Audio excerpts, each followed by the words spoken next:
Bonjour à tous, on le sent tous, le monde bascule. L'actualité nous le rappelle chaque jour avec cette guerre commerciale qui se joue sous nos yeux. Ce n'est plus de la théorie économique lointaine, ce sont des droits de douane punitifs qui freinent nos exportations et qui menacent très concrètement certaines filières et leurs emplois ici en France.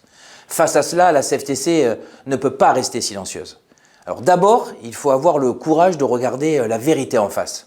Rappelez-vous la crise du Covid, nous avions alors pris une grande claque.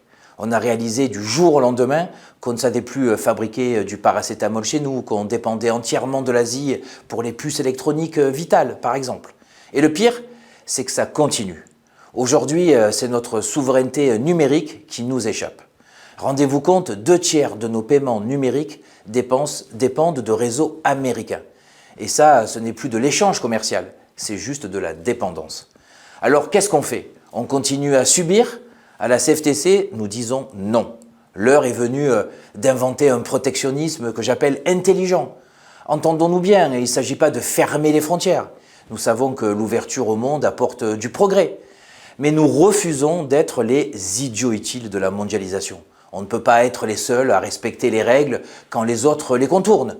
Ce qu'il nous faut, c'est un État pilote, je dirais même un État stratège. Il faut investir massivement pour réindustrialiser.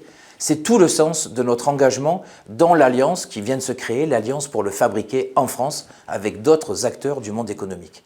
Mais attention, je le dis clairement, le Made in France ne doit pas devenir un prétexte pour casser le dialogue social ou réduire les droits des salariés.